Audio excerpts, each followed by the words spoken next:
bienvenue à tous et à toutes dans cette nouvelle émission Light Up. Aujourd'hui, j'ai un sujet sur lequel j'aimerais débattre avec vous. Hein. Je jubile déjà. Les filles, si je vous mets un peu dans le contexte, on peut se dire que dans un monde parfait, toutes les relations amoureuses commencent par le fameux coup de foudre. Hein. Voilà, coup de foudre instantané, automatique, ça te tombe dessus, tu peux pas l'éviter, c'est comme ça, ok? Et donc forcément, puisque les relations amoureuses commencent par un coup de foudre, le coup de foudre se perpétue dans la chambre à coucher. Hein? On peut partir de ce principe-là, n'est-ce pas? Oui. Ça a l'air logique. En tout cas, On est Hollywood, mais c'est ça. Donc, dans la chambre à coucher, tout est inné, tout s'emboîte parfaitement, tout fonctionne parfaitement pour ne pas faire de mauvais jeu. On verra si on coupe ça au montage ou pas. Sauf que dans le monde réel, dans notre monde à nous, les choses sont un peu différentes, puisque finalement, la définition du mot inné, elle est très claire et spécifique. Je me suis renseignée et j'ai pu découvrir qu'Axel Kahn, du coup, qui est directeur du département génétique de l'Institut Cochin, voici ce qu'il a dit par rapport à l'inné. Donc, l'inné est la part de notre personnalité liée à nos gènes. Ok. Et du coup, le mot contraire, qui est l'acquis, correspond plutôt à notre culture, notre éducation et notre expérience personnelle. Ma question c'est, et la question sur laquelle j'aimerais que vous répondiez, est-ce qu'il est légitime, est-ce qu'il est logique de se poser la question, peut-on apprendre à faire l'amour? Tada! Sujet sexo aujourd'hui, bonjour mesdames. Ok, alors ce que je vous propose, on va voir ensemble 6 idées préconçues, ok, 6 idées reçues sur la question de la sexualité et sur le fait de peut-on apprendre à faire l'amour. Et donc, on va se poser les questions, du moins je vais vous faire un peu les statements, les déclarations, et vous répondrez sur votre ardoise par oui ou par non. Idée reçue première.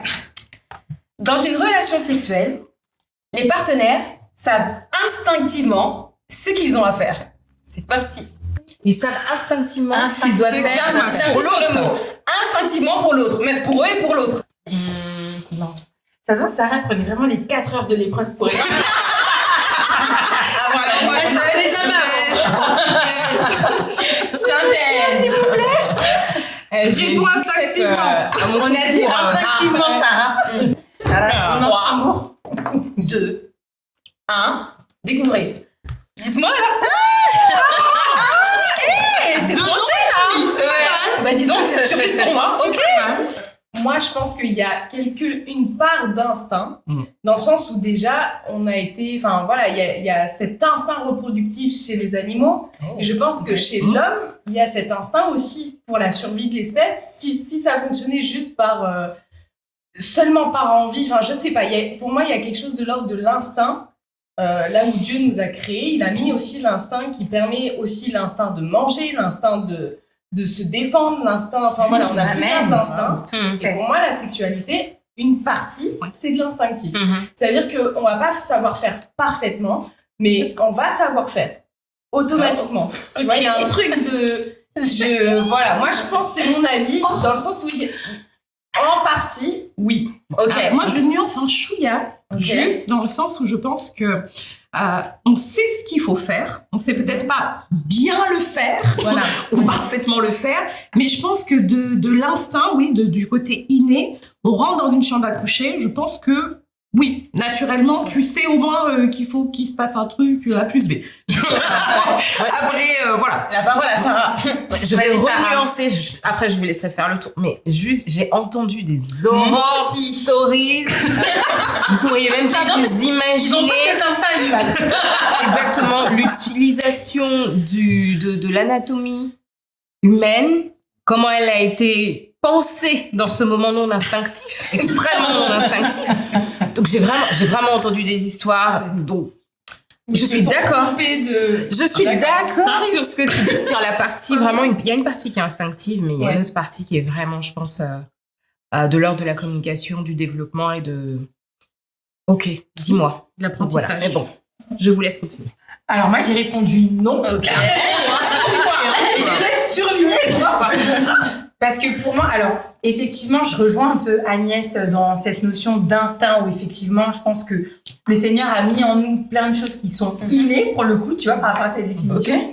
En revanche, je pense que c'est pas, enfin, ou sinon c'est sommaire, mais si tu vas aller en profondeur dans les notions de plaisir, etc., de découverte de l'autre, Oui, ça, on est d'accord. pas la question, hein. Ouais.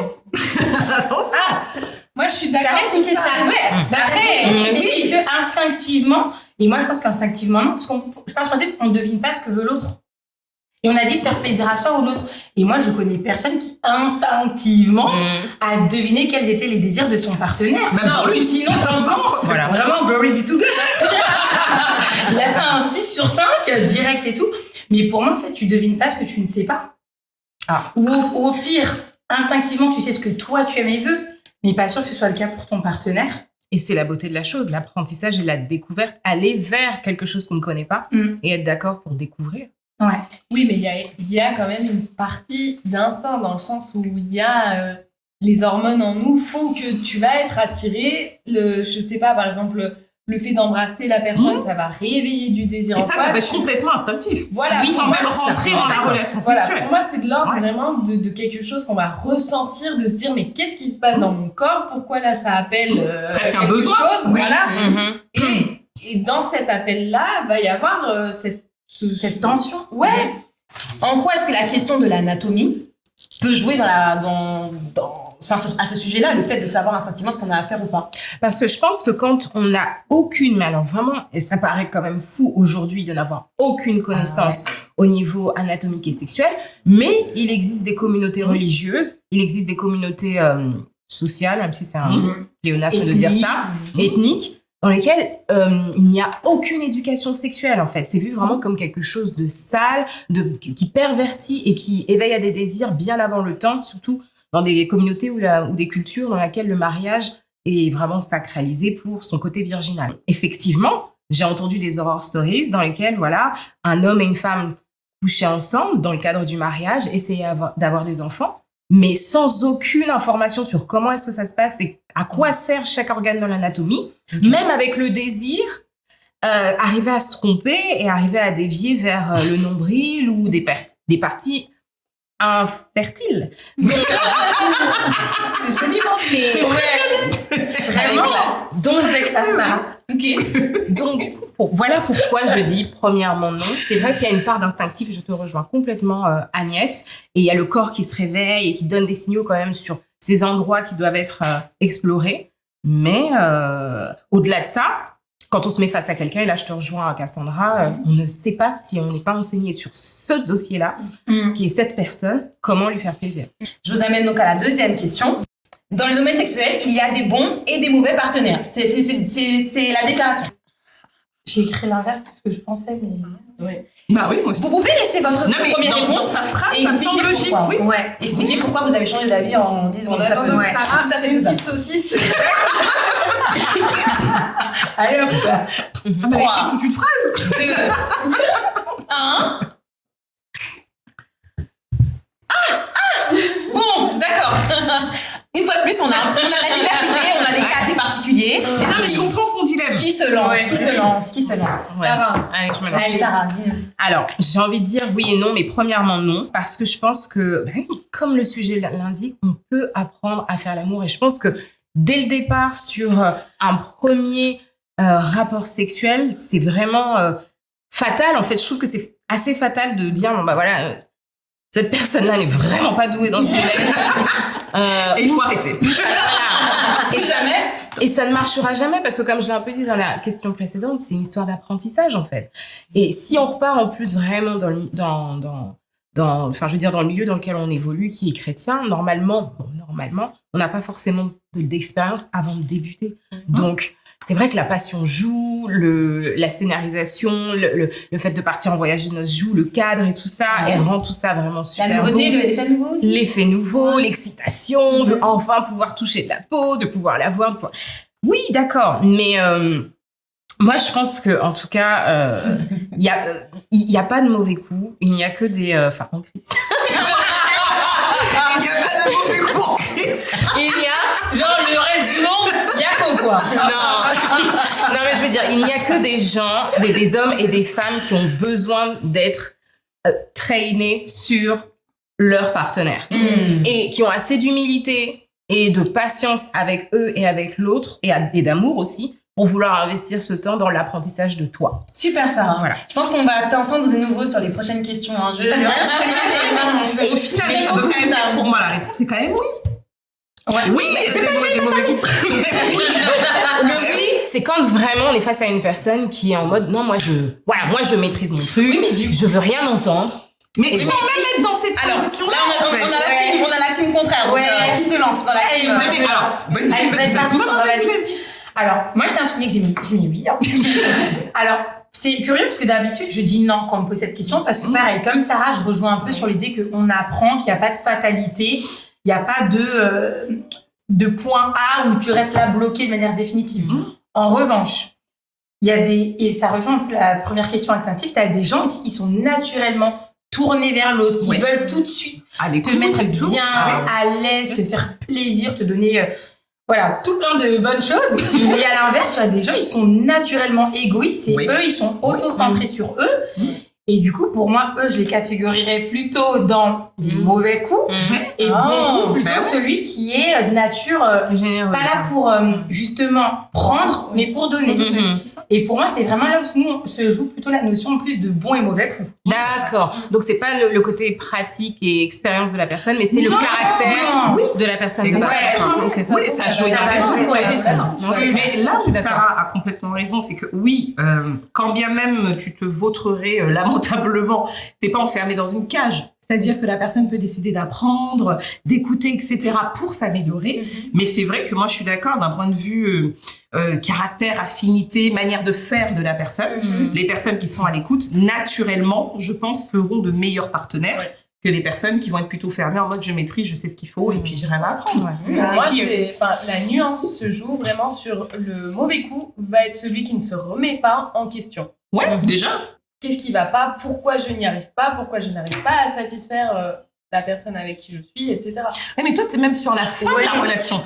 Pour moi, le bon coup, c'est même le questionnement dès le départ. Et même pendant... Mais oui, je veux dire, c'est dès le départ, pendant tout le processus. Oui, mais en fait. si la personne, elle s'est plantée, elle se remet en question après le plantage, tu vois, il y a... Oui, bien sûr. Tout à fait. La première fois ne va pas définir... Déterminer la qualité Bien des sûr. prochains. Mais tu sais, c'est intéressant ce que je dis parce que je pense que les mauvais coups, bien souvent, ne savent même pas qu'ils sont des mauvais coups. Exactement. Parce que justement, ils sont tellement orientés sur Mais oui, qu'il faut déchirer, allez, clac, j'ai le manuel automatique, je mets le CD-ROM et il y a là. Je suis au max. Que je pense que, tu vois, il y en a plein qui savent même pas, ils pensent qu'ils déchirent le Parce que c'est vrai que le fait déjà de se poser même la question et d'en parler avec son partenaire après, montre déjà une autre mentalité, en fait. Ouais. Vraiment.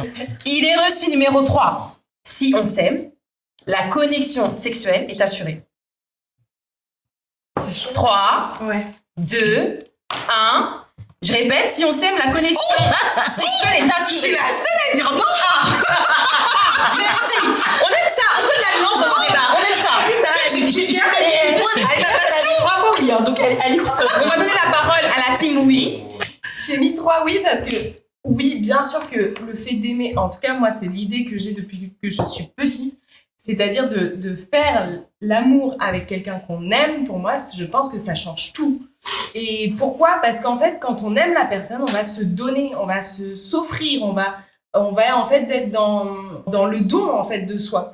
Alors que si on est dans un truc un peu, en tout cas sans sentiment, je pense qu'on est plus là pour prendre que pour donner. Moi, je dirais oui aussi. C'est mon côté fleur bleue, mais même pas seulement fleur bleue. Hein. Je pense que c'est très pratico-pratique au final. Je pense que le sentiment amoureux, quand il est présent et quand il est fort, est un mix de désir, de confiance, de réassurance et puis surtout de désir, je trouve. En tout cas, pour moi, ça va ensemble. Donc forcément, si j'aime la personne et que je la désire, je pense que la connexion sexuelle va de soi, en fait. Je ne m'imagine pas, après, c'est peut-être ma manière de voir les choses, aimer quelqu'un amoureusement, mais ne pas le désirer. Du coup, pour moi, les choses vont ensemble. Pour toi, amour et désir, c'est forcément collé? En tout cas, dans le cadre amoureux. Ça va avec. Non.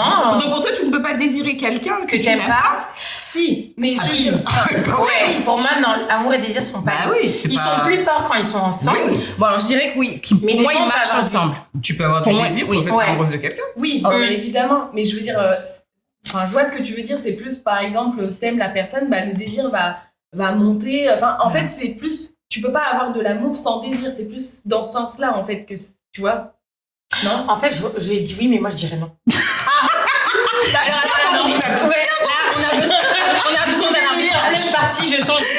on dans nos débats, je l'ai dit. Non, mais parce que Alors là, réfléchir en même temps et. ça nécessite un petit arbitrage. Je pensais donner la parole à la team oui, ensuite à la non. Là, du coup, on va donner la parole à la non. Et on laissera, pour clôturer un petit peu la question, la parole à la personne qui a changé d'avis pour savoir pourquoi. Je vais juste reprendre ta question. Ouais, c'est ça, sur la connexion. Il faut recentrer. C'est ça. Ta question, c'est le sentiment amoureux te garantit une connexion, en fait. Oui, c'est ça. Sexuel. Ok, mais oui, c'est non. Ouais. Je maintiens, pour moi, c'est non. Parce qu'en fait, j'estime que la connexion sexuelle, alors le sentiment amoureux, c'est une bonne base. Ça, on est tous d'accord là-dessus. C'est une bonne base, mais pour moi, c'est absolument pas une garantie parce que déjà, dans ce cas-là, tous les couples qui s'aiment auraient pas plein de problèmes sexuels. Auraient pas à traverser des problématiques justement liées à la connexion, à l'émotionnel, etc. Parce que pour moi, la connexion sexuelle est plus grande en fait que juste le sentiment Plus amoureux. complexe. Oui, le sentiment amoureux, c'est pour moi, tu branches dans la prise en fait. T'as une première connexion, mais après t'as tout un réseau qui doit se faire en fait. Donc, mais tu vas avoir plus de facilité à te donner. Oui, ça En peut fait, c'est aider, plus dans le mais don. ce n'est pas une garantie. Ouais. Parce que la question Ouais. pour moi, c'est est-ce que le fait de s'aimer quelque part te garantit une connexion C'est sexuelle? l'idée reçue. la question, C'est hein. ça, ouais. Moi, C'est je l'idée suis de pas d'accord. l'idée de la automatique. Ouais, Ah ouais. je vois, oui. Parce que sinon, oui, tous les couples qui s'aiment vivraient dans le nirvana sexuel tout le temps. Non, mais oui, on est d'accord, mais je veux dire, je sais pas, pour moi, c'est une des clés en tout cas. C'est une des clés qui va aider C'est un bon début. à arriver justement à cette C'est la clé, mais je pense même pas que c'est toujours celle qui ouvre la porte. Bah, ce serait quoi alors? Dites-nous. T'as des gens qui ont une connexion sexuelle et qui s'aiment pas, qui sont je sais pas C'est quoi. vrai. Je pense que tu vois, il y a des fois tout est son contraire. Par contre, je rejoins Sandra, c'est pour ça que j'ai changé d'avis. Je pense qu'il existe plein de couples qui s'aiment passionnément, qui s'aiment, se désirent et ont tout ce tumulte un petit peu à côté. Et pourtant, Mais qui galèrent. n'arrivent pas. Mais oui. Ils sont dans une vraie souffrance dans le lit conjugal parce que justement, mais comment ça se fait qu'on s'aime et qu'on n'arrive pas à se donner Parfois, du c'est plaisir, la que je communication. suis frustrée, Parfois, etc. Et, ouais. tout. Et je pense que le sentiment amoureux, bah, c'est, comme tu disais, peut-être la clé, mais que c'est pas la seule chose. Et que C'est une base. tellement plus enfin, pour moi, la sexualité, c'est tellement quelque chose de complexe, de multiple, tu vois, c'est pas quelque chose d'unique ou c'est Oui, juste. en fait, c'est pas le sentiment amoureux ne rend pas ça automatique, comme tu dis. Voilà, garanti, ouais. etc. Parce Je qu'elle a suis bien de d'accord. garantie. Tu vois, pour moi, ça garantit pas. Hein. C'est vrai, si je devais nuancer, oui, ce serait. Et je pense même que tu as même plus de frustration chez les couples qui Oui, s'aiment qui s'aiment. et Bah oui. veulent avoir justement cet épanouissement sexuel que de la part des personnes pour qui la relation sexuelle Oui, c'est juste ne sera que je viens, physique. je prends, Bah oui. ça fonctionne pas, bah je continue ma route, tu vois. Mais pour les gens qui s'aiment, je pense qu'il y a une vraie souffrance D'autant et elle plus existe frustrant. et on le voit. C'est pour ça que tu as Oui. de plus en plus de Oui. sexologues, Mmh. sexothérapeutes et tout. Oui, mais c'est pour ça que j'ai changé d'avis. Ouais. Super. Idée reçue suivante. Une relation sexuelle rapide est forcément décevante. Je jubile. Vous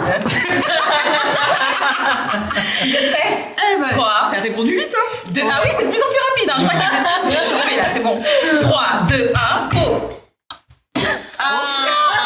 On est d'accord sur La table est en accord avec elle-même.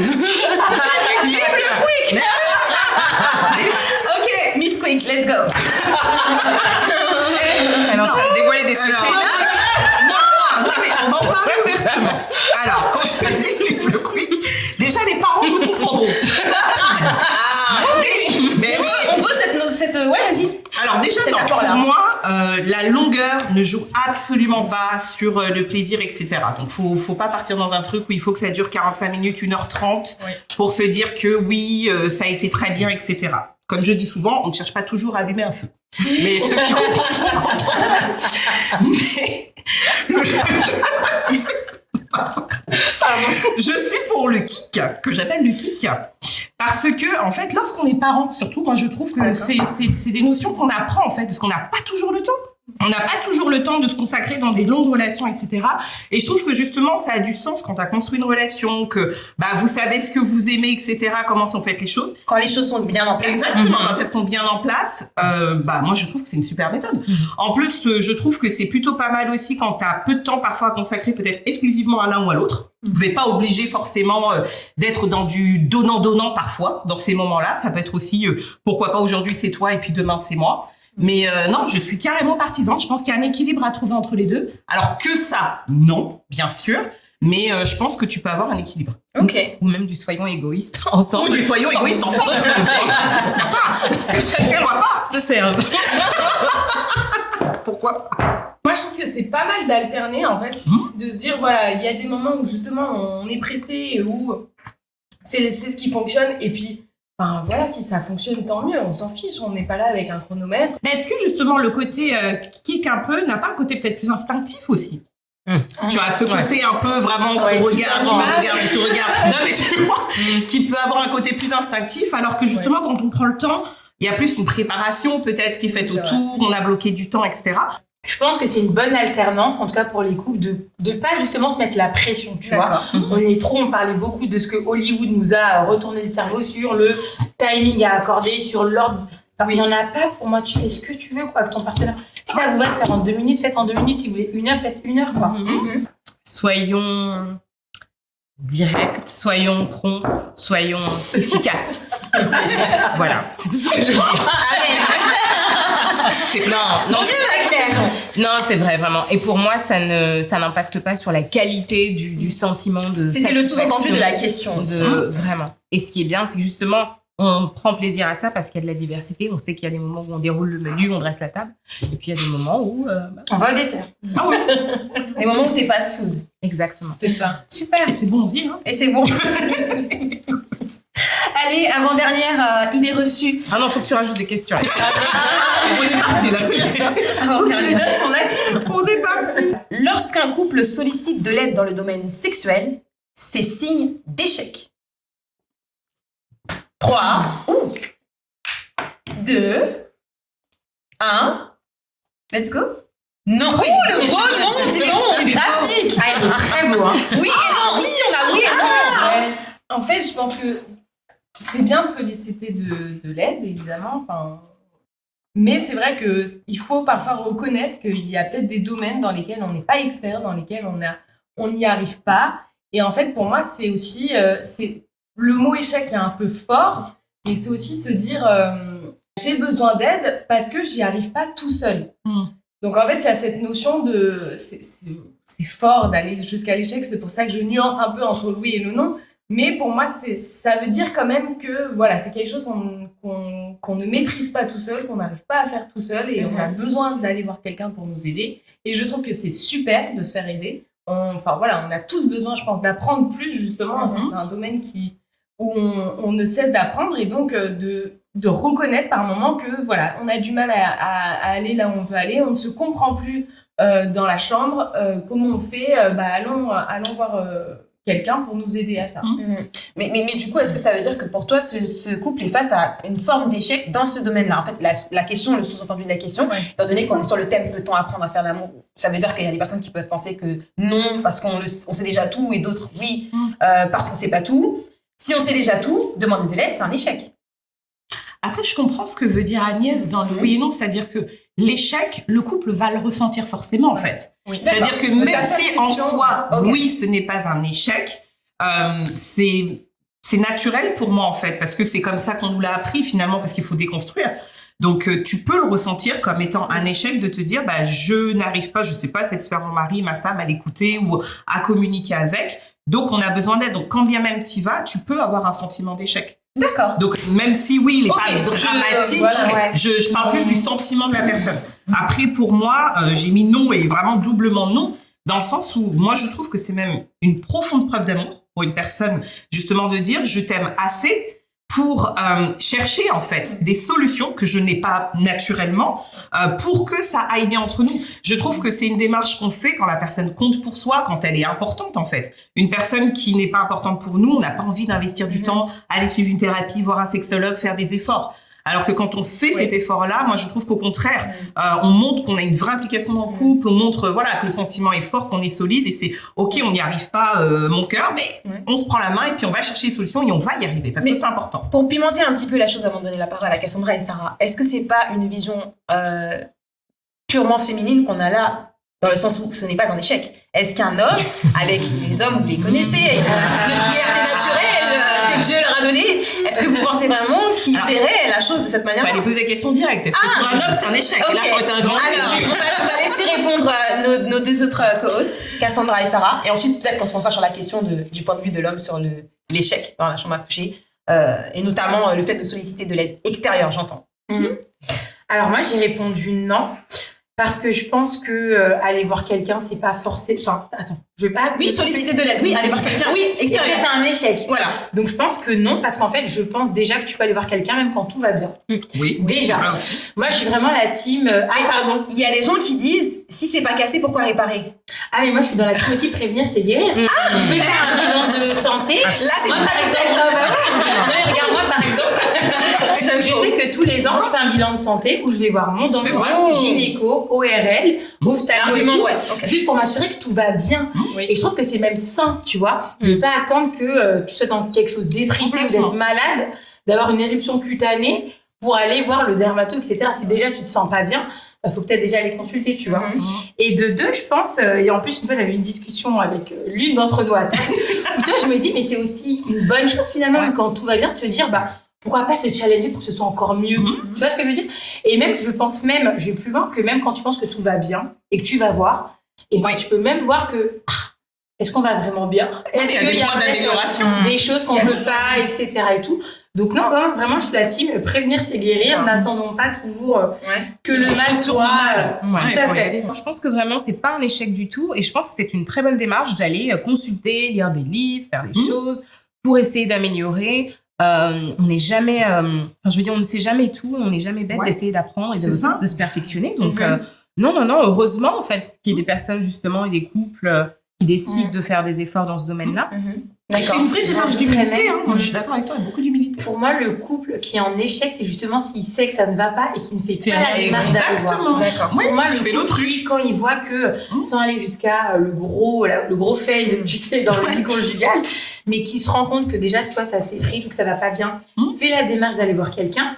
Pour moi, c'est un couple qui n'est pas dans l'échec, mais plutôt dans la réussite. Puisqu'il se remet en question, tu vois. Oui, mais c'est Alors parce que la celui société- qui met un peu la poussière sous le tapis du style aller voir quelqu'un, on va vraiment tout étaler. Ouais, mais des fois étaler, ça peut aussi être salvateur pour ton couple. Donc, Mais après, enfin, comme tu disais, c'est très dur du point de vue de l'homme de le convaincre déjà d'aller voir quelqu'un.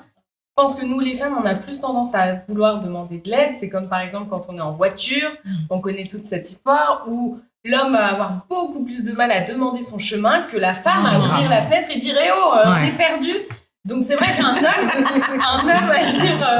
pour un homme de dire je n'y arrive pas, c'est très dur pour lui. Enfin, moi, je pense qu'il y a une fierté. Alors, pas tous les hommes sont comme ça, mais c'est vrai que la majorité, en tout cas l'image qu'on en a dans la société, etc., c'est d'avoir un homme qui va se dire est-ce qu'il est toujours homme pour lui quand il va se faire aider Et parce que c'est quand même une tâche qui lui incombe de satisfaire sa femme et du coup de dire je n'arrive pas à le faire. Donc pour les hommes, je pense que oui, ça peut être perçu comme un échec personnel de dire bah j'y arrive pas, je n'arrive pas à satisfaire ma femme. Alors que nous, ça va être plus dans l'amélioration. Oui, je vais me faire aider. Quoique, on peut quand même, on peut quand même en tant que femme avoir des sentiments d'échec aussi. Oui, je pense. Toutes les femmes sont pas comme ça, c'est vrai. Mais en fait, mais même au-delà de ça, je veux dire sur la problématique, parce que tu vas voir, on en a déjà parlé, c'est même des femmes qui vont, je sais pas, être atteintes de vaginisme ou de choses comme ça. Te dire que peut-être je suis la cause du blocage de notre relation sexuelle, tu peux aussi avoir ce sentiment d'échec. Après, c'est vrai que peut-être que dans les hommes, les hommes partent plus peut-être du prérequis que, en effet, ils doivent réussir, maîtriser naturellement énormément de domaines, être performants dans plusieurs domaines, que quand ils ont l'impression de pas y arriver, c'est vrai que le sentiment d'échec vient tout de suite en fait. Mais après, en même temps, pour leur défense, ils ont quand même et on peut le voir par exemple dans un cadre par exemple de tentative de conception d'un enfant. Oui. La pression, on peut se dire que ça va porter sur la femme parce qu'on va se dire son ventre n'est pas fertile, on peut avoir ce genre de pensée. Mais il y a aussi une pression masculine de se dire ils ont quand même un organe et un fonctionnement du corps qui peut facilement permettre une quantification de la performance. Finalement, c'est vrai qu'il y a quand même éjaculation, il y a ceci ou la capacité à tenir ou pas une érection. Et ça, c'est facilement constatable. Là où pour une femme, donc c'est vrai quand même qu'ils sont exposés d'une manière très particulière, performative finalement. Oui. Ouais. Et en plus, dans cette société qui est très performative, au regard qui peut être posé sur leur potentiel échec. Alors, dernière idée reçue. Seuls les débutants ont besoin de conseils sexuels. On est prête? 3, 2, 1, allons-y. Hell to the no. Donc effectivement, je pense que vous l'aurez compris au cours de l'émission, vous êtes même en capacité de pouvoir répondre à cette question en fonction de tout ce que vous avez entendu. Du coup, est-ce que seuls les débutants ont besoin de conseils sexuels? Répondez à l'unisson. Merci, c'est pour ça qu'on est là. Je trouve que la sexualité, c'est un des domaines où il faut le plus d'humilité, en fait. Donc déjà, partir avec le « je ne suis plus débutant », j'ai eu, je sais pas, 45 partenaires, ça fait 20 ans que je fais l'amour, et de se dire comme si tu avais atteint, tu sais, un sommet, un truc où tu n'as plus rien à apprendre, je pense que c'est vraiment une erreur, en fait. Donc c'est vraiment un des domaines où je pense qu'il faut toujours être dans une position d'apprentissage, de remise en question, d'humilité, etc.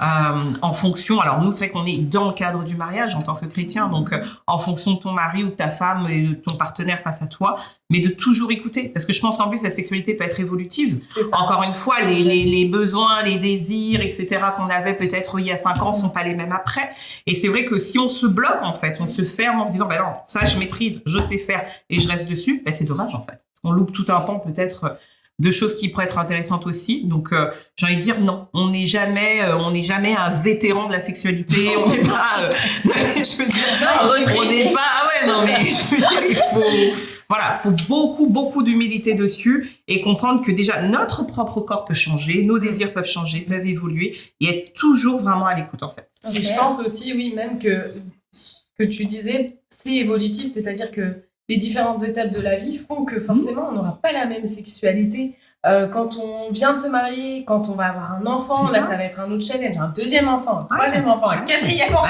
Non mais tout ça, ça fait que ça change et on doit changer avec, on doit apprendre à faire autrement peut-être, de nouvelles techniques, de nouvelles manières de, si on n'a plus le temps, bah tiens, comment on va faire, comment on se retrouve, comment... Donc tout ça fait que forcément ça amène du changement et même... En tant que femme, moi je me dis aussi, on n'y est pas encore, mais avec la ménopause qui approche, comment se gère la sexualité après 55 ans, 60 ans? Oui. Je rebondis sur ce que tu disais, même quand on a eu 45 partenaires, on reste toujours débutant avec le 46e, je trouve. Bah donc, oui, mais oui. Ça me paraît vraiment compliqué de se dire aujourd'hui, non, moi j'ai plus rien à apprendre. De toute façon, je suis vraiment une écolière de la vie. Franchement, je pense qu'on peut apprendre sur tellement de domaines et sur tellement de sujets jusqu'à la fin. Puis en plus, aujourd'hui, on a quand même des couples qui... on a des couples qui se reforment à 45, à 55 ans. C'est pas rare de se remarier. Donc, qu'est-ce que vous allez apporter à l'autre? Bon, moi, je faisais ça dans mes précédents mariages. En tout cas, je fais pareil. C'est comme ça. C'est comme... Le fameux CTRL-C, CTRL-V. Exactement. Ça marchait là-bas, ça va marcher ici. Et ça peut être catastrophique. Hein. Exactement. Donc, vraiment, non. D'accord. Et du coup, Cassie, je te réserve l'honneur de répondre à notre thème. De toute façon, on a donné un petit peu des petites clés à nos abonnés. Peut-on apprendre à faire l'amour, du coup? Bien sûr que oui. Bien sûr que et heureusement que oui. Ouais. Vraiment. Bon, les filles, je vous remercie pour votre honnêteté et pour votre sens du jeu. Merci à toi. Je vous en prie. Et merci à vous tous. Bon, on espère que cette émission vous aura diverti, qu'on vous aura fait rire, qu'on vous aura aussi aidé et décomplexé, d'accord? On peut parler de tout, même en tant que chrétien. Le seul prérequis, c'est qu'il faut garder un état d'esprit ouvert et rester positif. Mais on peut parler de tout. On vous embrasse. N'hésitez pas à vous abonner à la chaîne, à commenter et à activer la cloche pour pouvoir être à l'affût à chaque nouvelle vidéo, à chaque nouvelle émission qu'on ressortira. On vous remercie pour votre fidélité. On vous fait de gros bisous et on vous dit ciao. Salut. Bye.